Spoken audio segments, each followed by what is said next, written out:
Welcome to Outrage Overload, a science podcast about outrage and lowering the temperature. This is episode 24.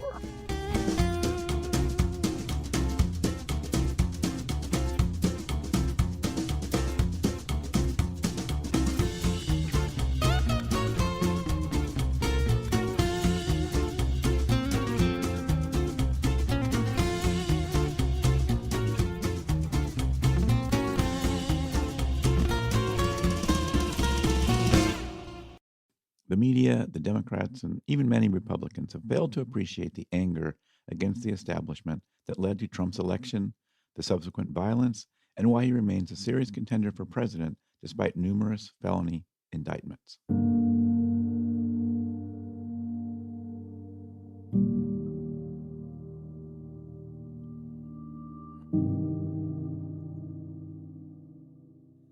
I'm not suggesting that we appease those that stormed the Capitol, but neither can we dismiss millions of Americans as racist and ignorant.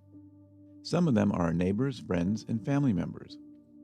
While these disaffected voters are probably the least represented in mainstream media, which itself is part of their grievance, they are not the only ones hurting. Americans across the political spectrum are hurting and outraged about issues like women's health, climate change, racial justice, and perceived attacks on democracy. Right, so everybody's aggrieved. Everybody's got a rational reason for why they should keep going, and that doesn't just go away. We cannot afford to make the same mistakes of 2016 again and again. We need to acknowledge that people are hurting, and we need to find ways to address their concerns. We cannot keep telling people everything is fine when their experience tells them otherwise.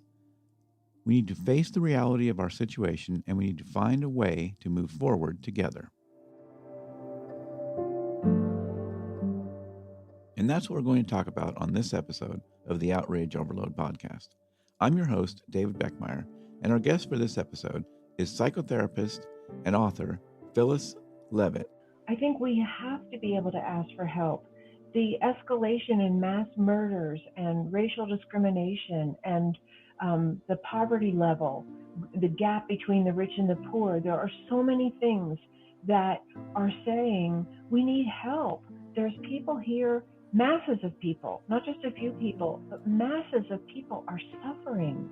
And suffering people, when they don't get attention, healthy attention, caring attention, when they don't get heard, when they get shamed more, tend to act out or act in. It's like a child. If a child is screaming in pain because they cut their knee and nobody comes to help them, the anger and the fear and the pain inside is probably going to cause them to either self-harm or become outwardly in some way harmful to others or in some way dysfunctional, because our pain has to go somewhere.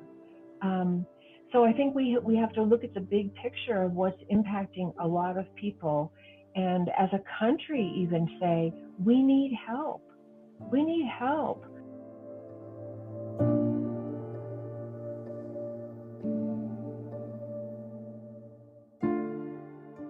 Join me on this enlightening journey as we explore how recognizing and addressing these emotions can be the linchpin to reducing political divisions. It's a journey towards creating a more empathetic atmosphere, and it begins with something deceptively simple: listening.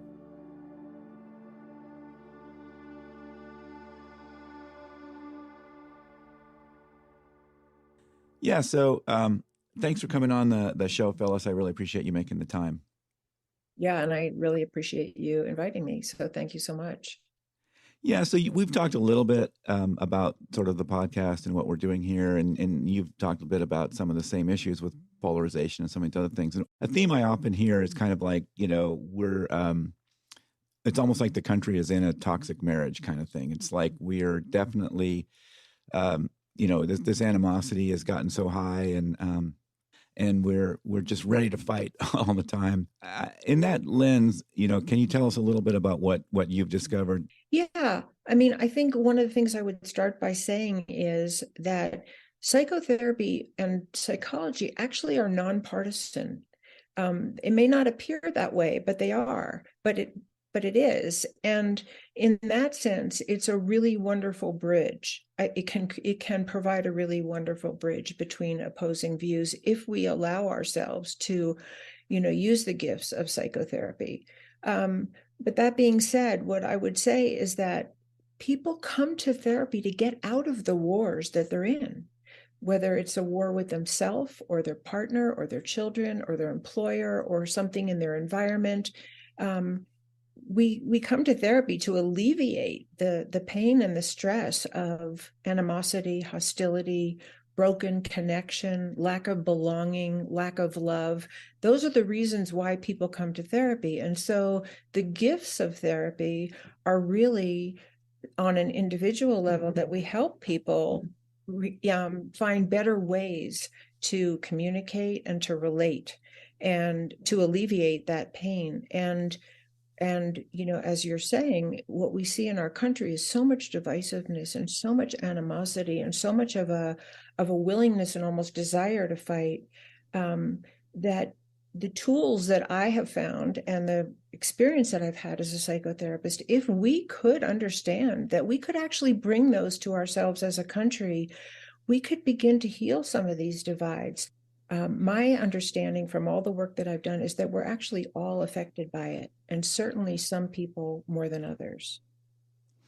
Right. And something kind of I thought about there while you were speaking about that is that, with some of the experts I've spoken with, that there's this, in terms of us sort of wanting to fix it, there's kind of this short term, high, and basically we're kind of addicted to it, of kind of winning arguments and showing the other side they're wrong and showing our friends the other side are wrong and all this. And it seems like a big answer to that is, if you can step back and say, okay, is that short-term benefit worth, does it fit with my values? Does it fit with my long-term goals? Like if I want to live with less, I want to have a better country and I want to have better things. Is that really helping me get there? Is all that fighting and is all that winning those little mini arguments, is that actually winning? And, aligning it with our big picture goals and things like that. And how, you have any idea, any ways that can help us do that? Like help us step back and realize that short-term benefit that feels so good is not actually helping us in the longer term. Yeah, I mean, part of that is the addiction to power and control, and it is very addictive, as we see playing out, in the microcosm and definitely on the macrocosm and in the world, on the world stage. And addiction, if we just take the term addiction, we know that addiction leads to pain, violence, despair, death, disconnection from others, dysfunctional behavior. And that's actually what we see. But the thing that I want to say in response to what you're saying is that one of the reasons why the way I'm presenting a lot of the material in my book is that a lot of what we're suffering from is presented to us as ideological differences. And my point of view, and I'm not alone in this, is that it's really a mental health issue that we're suffering from. Because in our families, if someone, threatens to kill us or attacks us sexually or steals from us, we know they're disturbed. And we don't want that in our own lives. I have never met one person in all my years as a therapist and just as a person in the world. I have never met one person who wants more violence and hatred in their life. We all want the same things. We want love. We want connection. We want safety. We want a sense of meaning and purpose. We want a sense of belonging. We want to feel that others are cooperating with us. And I would say it this way, because it's really one of the hallmarks of the best therapy, is that we settle our conflicts without violence, without verbal violence, without sexual violence, without physical violence, without economic violence, without violence. And so the disconnect between what we all want in our own lives and what we allow on a national and international level is a sign of something wrong in our mental health. Yeah, a challenge I think we have with that framework is that, there's sort of such a stigma about saying there's a mental health issue, or that something is a mental health issue. It's always like, well, no, the other person just isn't using the right kind of logic, and I'm using the right kind of logic, and they're not using the right kind of logic. And finding a way to get away from that mindset I think is a challenge. I don't know if you have any thoughts on how we might take some steps to get there. Yeah, I mean, I think first of all, I think we have to take the word mental health out of the context of crazy, and diagnosable to someone who needs to be institutionalized or heavily medicated or whatever. I think mental health is really, a wise, constructive, state of mind in which we honor ourselves, but we're also aware of our impact on others and what's the good for the whole. And that's what a healthy family, and again, we're all imperfect at this, because we're human, and I totally get that, and I totally embrace that. But a relatively healthy family is not invested in the good of only one person. It's invested in the welfare of the relationship between the partners, the welfare of the children, who they become in the world, providing. A healthy family doesn't starve one child and feed another. And in the family of America, we allow this. And so that's kind of the disconnect. And I think people need to be educated about what family dynamics are healthy and how they could be applied to our country that could make it safer actually for all of us. Interesting. So my listeners are tired of hearing me talk about it, but I do sort of these what I call these man on the street interviews, where I talk to just regular people, and I kind of I try to have a very neutral kind of set questions I sort of go through that aren't, trying to be as nonpartisan as possible. And when I talk to people across the spectrum, and one of the big takeaways I get from that, when I'm doing that, I do go into complete listen mode. Like, I don't try to push back or change their opinion or anything. I'm just trying to hear where they're coming from, kind of take a temperature on it. Right. And the big thing that I get from that is, or one of the big takeaways for me is, that there's this, what I call sort of this worldview gap, that we don't realize how far apart we are sometimes on things, because we're sort of in our bubbles. Everybody else, we kind of walk into a room and say this thing that we think is kind of normal, but it actually is maybe more extreme than we think. And so if you walk in the wrong room and say that, other people are like, wow, this person is insane. Kind of your first reaction is, almost like a shock. And I think that's a big piece of why it's a challenge to have these conversations, because, for many, many times, if the first one of those things that happens, it just startles you almost. And you might fight or flight, or you might just, kind of overreact to it and this kind of thing. And, trying to stay in that listen mode. And so, that's one thing that I think is a big challenge, is we all sort of see ourselves as kind of the center point, and everybody else is kind of wrong or extreme, but I'm kind of normal, no matter where a sort of the closest thing to an objective observer might put me. I kind of put myself in the middle. I'm the one in the middle. Everyone else is kind of crazy, right?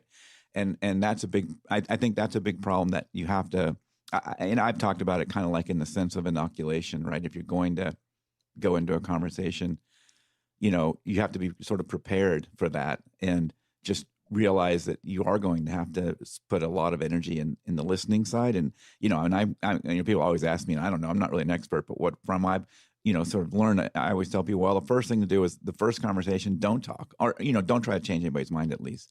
Just your first time, just figure out where they are.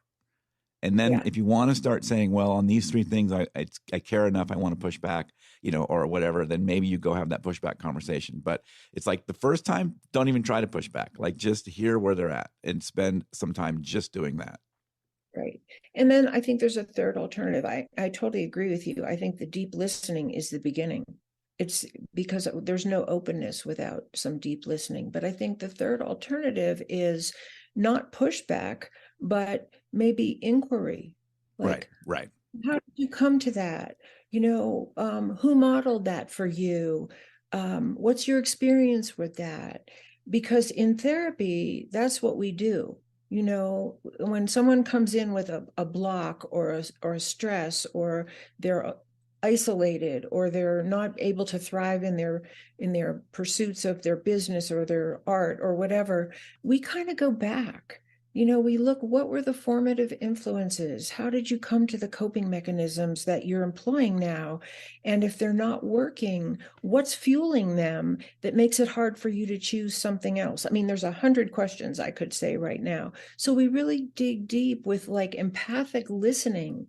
It's not just listening to another point of view, but it's empathic listening to the roots of where another person comes from. And often, and again, this is sort of treads that fine line of saying psychotherapy is not partisan, because it's not, but it is committed to healthy, loving, connected, safe human relationship, because that's what people come to therapy for. And so we look at the roots of violence, not through a lens of judgment, but what was the conditioning that created this, and who was the person that sustained this, and what happened to that little person in you that got bullied or beaten or had role models of man and woman's relationships that were violent or abandoning or whatever. Yeah, and I'm glad you said that, because pushback was probably the wrong term, and that's really what you're talking about, is really more of what I meant, kind of like explore that area more. And because sometimes you can say, if they say something that's very against your values, let's say, and you're going to feel really bad if you don't at least tell them, well, I feel a little differently, but tell me more about how you feel or whatever. Then you may feel like you have to do that to at least let them know I have a different position on that. You're absolutely right that's more about exploration, and that inquiry is really the next path to do. And that's hard. Very hard. Very hard, because we all have strong feelings about what we believe, but I think what you're talking about is like having your own personal integrity in the conversation, in a way that somehow you hope is still building a bridge to the other person. Mm-hmm, exactly. Yeah.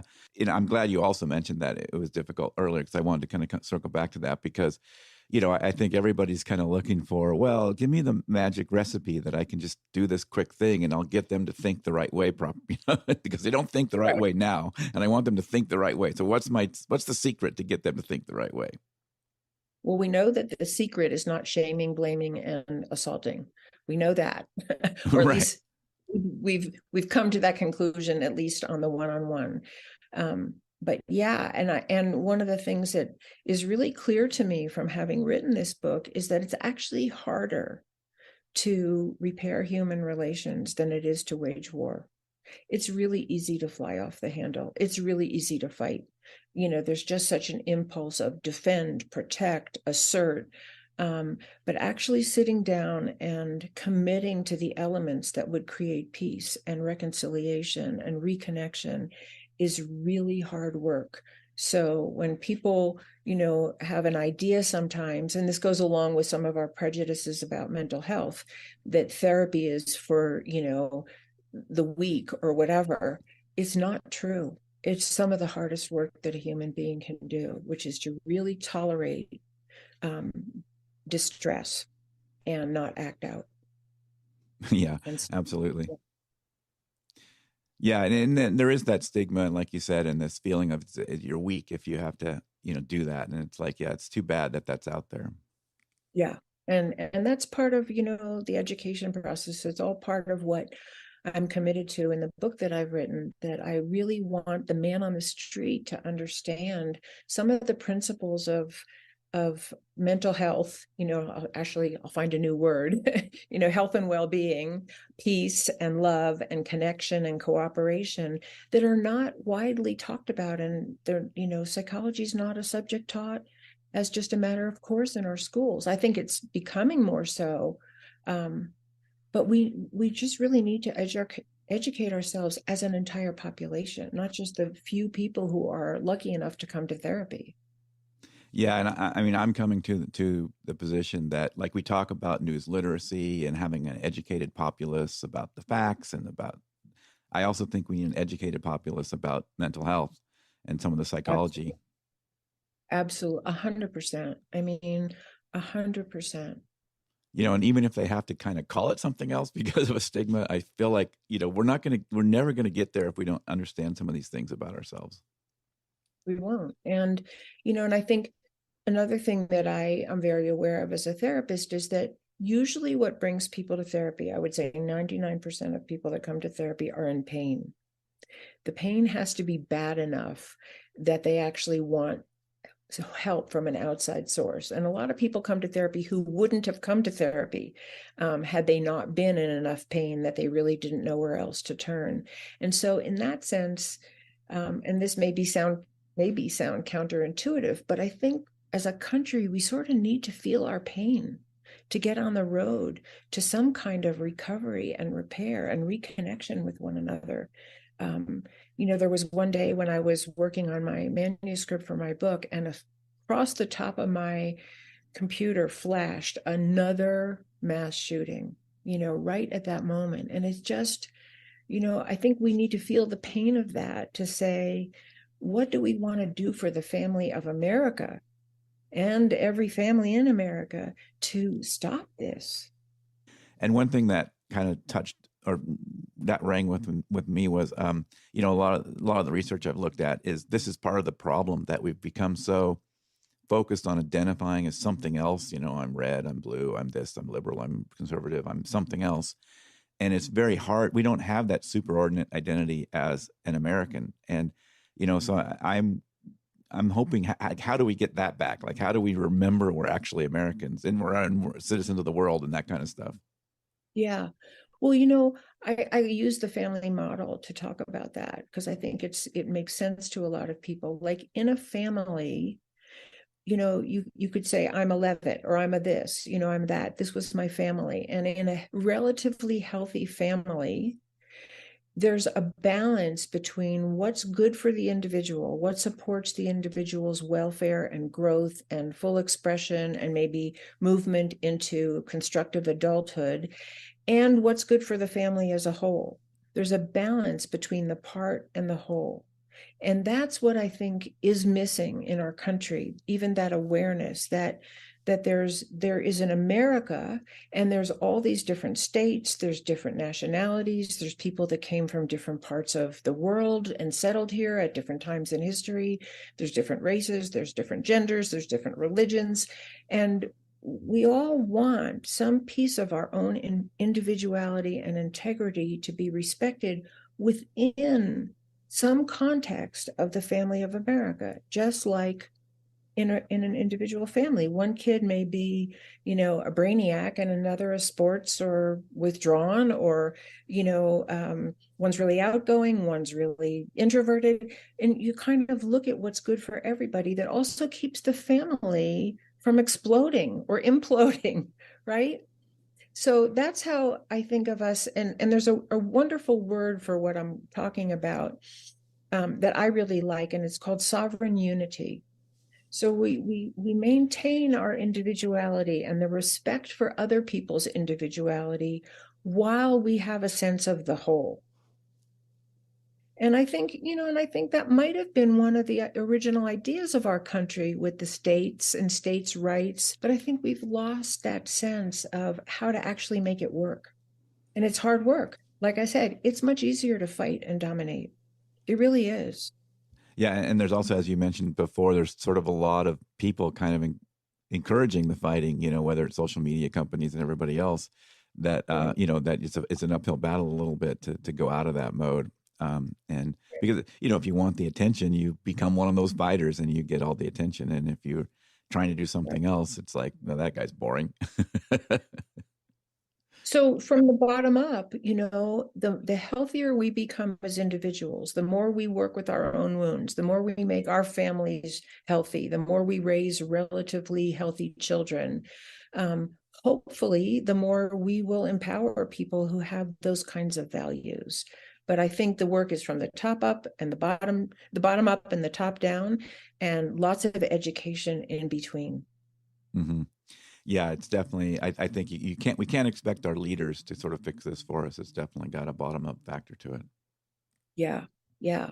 And part of what's alarming for me as a therapist, I always want to say there's two sides. There's a wonderful couples therapist named Terry Real, and often he'll begin his feedback to a couple by saying, there's bad news and there's good news. Which one do you want first? And usually people say they want the bad news first, right? So the bad news is that as a therapist of so many years, I cannot tell you the epidemic of abuse in individual families that I have heard. It is appalling what people have suffered. and still go on and try to raise their kids and go to work and pay their rent, and be constructive human beings. It's really epidemic in our country. The good news is we really do know so much in the field of psychology about how to break the cycle. And some of those elements we talked about making it safe for people to share their pain, helping people listen deeply and with empathy, taking personal responsibility for our part in whatever happened, moving toward making amends, making agreements that are, that bring people together, and reconnecting on an emotional level so that we reconnect to our care for one another, because that's the best prevention from any kind of abuse and violence. And so the good news is we really do know a lot about what we need to do if we could implement it on larger scales. Yeah, I love that. Okay, well, I really enjoyed this conversation. Again, thanks for coming on the show. Yeah, thank you for having me. So tell us one more time the name of the book. The book is America in Therapy, and I have a website, phyllisleavitt.com. Mm-hmm. All right, thank you very much. Take care. Okay, thanks so much. I really appreciate it. Okay, bye. Bye-bye.